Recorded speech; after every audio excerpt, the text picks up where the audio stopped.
first we'll be doing MFN 6, that is public nutrition. We'll go unit wise like other subjects. So the first unit is concept of public nutrition. Basically this chapter is not so important if you think about examination. Not a very elaborate question comes from this chapter. So the basic things which are important over here or can come, I will go through those points. First of all, we will be seeing about the healthcare system. So as we know, the concept of healthcare system is first it starts from the primary level, then it goes to the secondary level and then the tertiary level. The primary level, primary healthcare level consists of like the PHC in villages and the basic basic curative services or health posts or health centers and satellite clinics. Then comes the secondary healthcare system, which is the general hospitals in every area. There are state general hospitals which we find in every place or in every district, or not even district, every zone. So those comes under the secondary healthcare system. And the tertiary healthcare system is all about the specialized hospital where certain kind of diseases are specifically treated. So with a specific kind of healthcare system over there. Like as we say, a particular hospital deals with heart patients and a particular hospital deals with renal patients. So these comes under the tertiary healthcare system. Okay. Now next we come about the healthcare delivery system. So there are three things which we need to keep in mind. First of all, the Union Ministry of Health and Family Welfare, which comes the first part of the health system. Three things comes under that: the Union Ministry of Health and Family Welfare, the Directorate General of Health Service and the Central Council of Health. Then after that, this is in the central level. Then after that it comes to the state level, then district level, then the block level healthcare system, and then sub-centers. All the details regarding, and then after the sub-center comes the village level. So all the details and what each of the healthcare system or each level of this healthcare system consists of are given in tabular form in the first chapter. Please go through that. Now coming to the second chapter, which is all about the multidisciplinary concept of public nutrition. So multiple causes of public nutrition problems are found out in this chapter. Even this chapter doesn't deal with much of examination purpose syllabus, but over here it is written what is the role of agriculture, which we all know in nutrition. Then how do we store the food, what is the distribution of food product system, then how application of technology helps in food safety, and again the food and nutrition security. Then after that, we need to know something about the food behavior while as we have a diverse culture in our state or maybe in our entire India. So there are three factors based on which the food behavior pattern differs. First is physiological or socio-physiological factors, like if a person is pregnant or lactating, the person are bound to eat something and avoid something. Again, due to the second factor is cultural factors. Due to many cultures and many types of festivals and everything, our food behavior changes. And social factors, maybe we are going to a place where there is a party or something, the food behavior changes on these factors.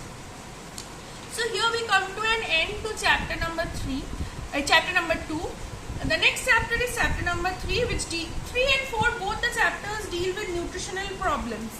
The first nutritional problem which comes to our mind is PEM, that is protein energy malnutrition, and this consists of marasmus, kwashiorkor and marasmic kwashiorkor.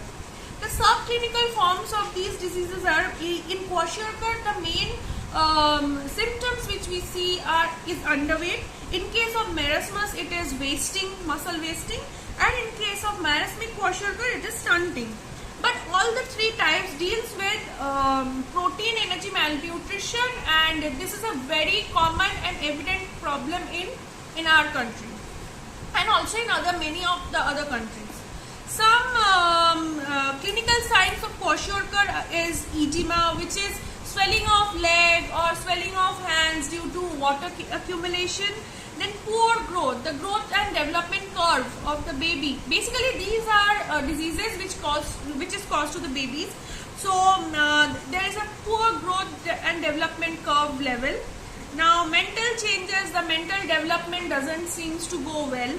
Apart from that, the hair color changes to brownish, which is not very good, and the luster of the hair is also not very good. The skin luster and the glossiness of the skin also gets hampered. Then there is a symptom called moon face, where the cheek becomes swollen with a fluid and it looks a bit weird, and it seems that the face of the baby has a face of a very ill and sick person. Then apart from that, there are micronutrient deficiency, where you find vitamin B complex deficiencies, then water and electrolyte imbalances, and other infections, and a very common one is LRTI, which is lower respiratory tract infection. Apart from that, now coming to marasmus. In marasmus, there is a severe growth retardation and extreme emaciation, old man's or monkey faced, which is a bit different from what happens in kwashiorkor, but even this looks weird. And loose and hanging skin folds in arms and buttocks, like the skin hangs loose and it seems that the person is becoming thin and is becoming weak, and it looks like the skin is loose and it is hanging from our body. And one more thing which I was talking about was marasmic kwashiorkor. The signs and symptoms are extreme muscle wasting of skin and bones, loose and hanging skin as well. In this case, monkey's face or old man's face is a common thing. Severe amount of weakness and edema.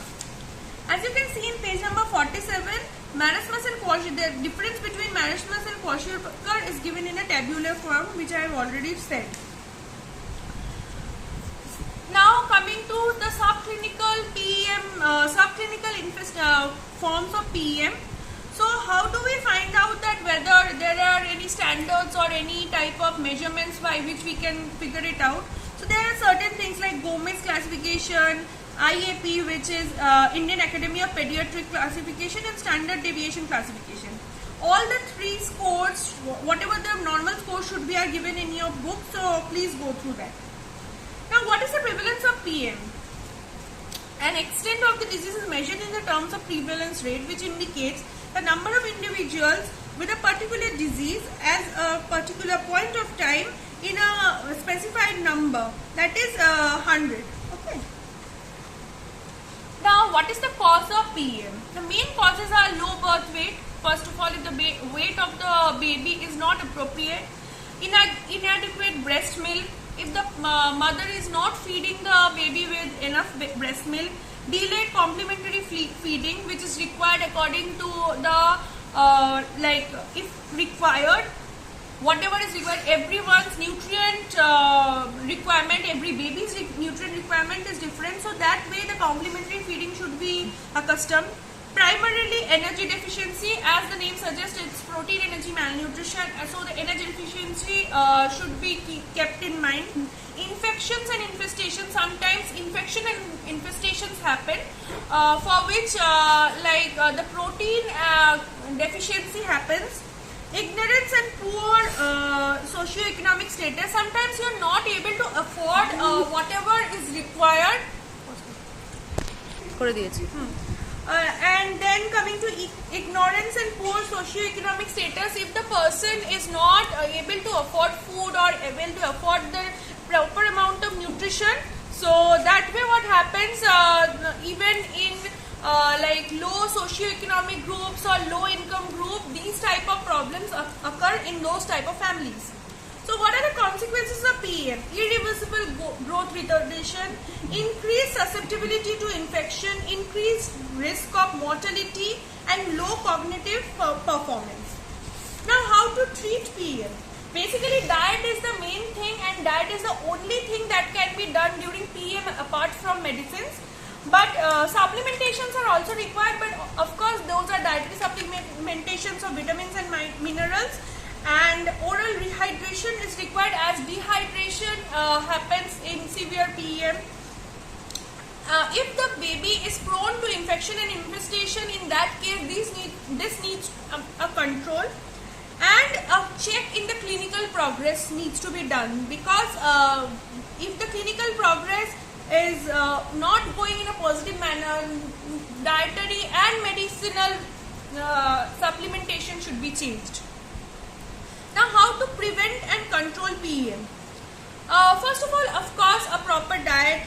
Secondly, increase in purchasing power. If you cannot afford it, then you have to do something so that you can give the proper amount of nutrient to the baby. Supplementary feeding is necessary to prevent. Promoting food security. Secure food is required. Poverty alleviation. I know that is not a very easy way, but poverty alleviation can help prevention from PEM. And behavioral change communication. Sometimes social and cultural beliefs hamper in some part of nutrition of the mother, which causes PEM for the baby.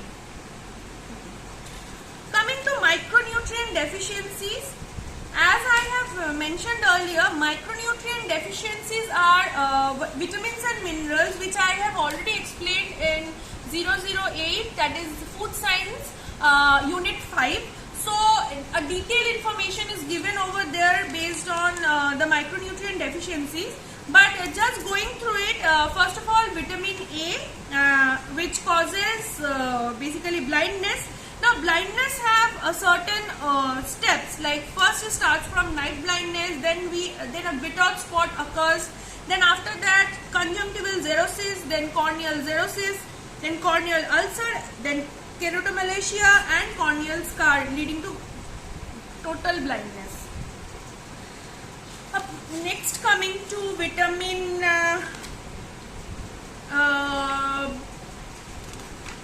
and one more thing which I have missed, that is there are certain program, that is vitamin A prophylaxis program by the government, so that the deficiency of vitamin A can be reduced to a higher extent and can be for the entire community. So the rules and regulation based on vitamin A prophylaxis program should be maintained.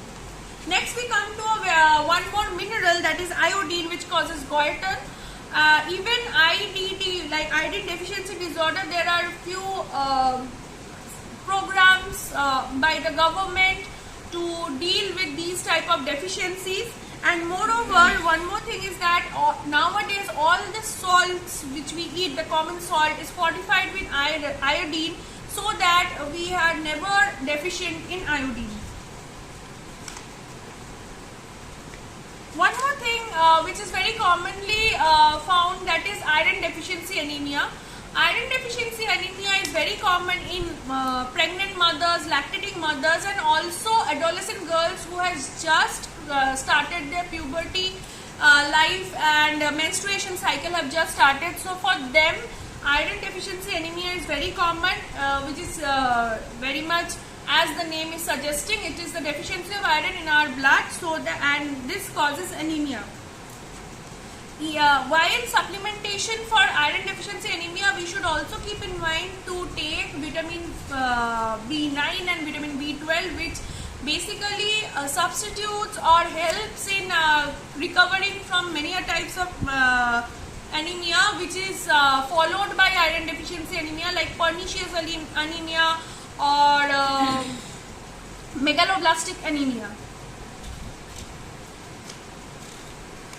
Next, we come to zinc deficiency. Basically, zinc deficiency is again caused to pregnant women, lactating mother, and babies. So, zinc supplementation should be given in from supplementary feeding to all these types of physiological, all these person in this physiological status. Next we come to unit 4, which is again dealing with nutritional problems.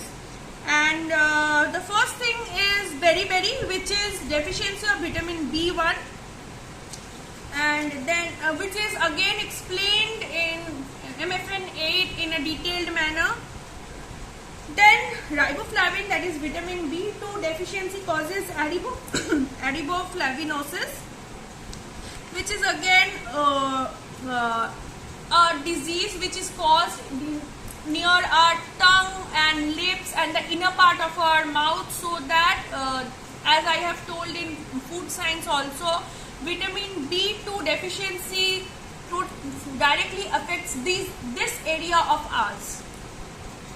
Then we and one more thing, the manifestations are angular stomatitis, glossitis, chillosis and nasolabial dissipation.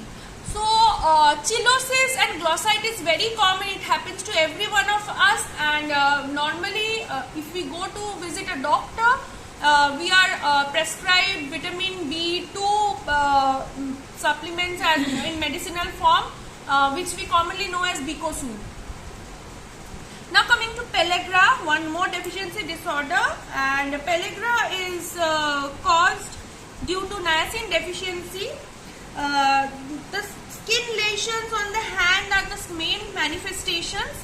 Apart from that, there are gingivitis, stomatitis and glossitis also sometimes in the mouth, and there is diarrhea as in the gastrointestinal tract, and there are sometimes dementia in case of CNS system.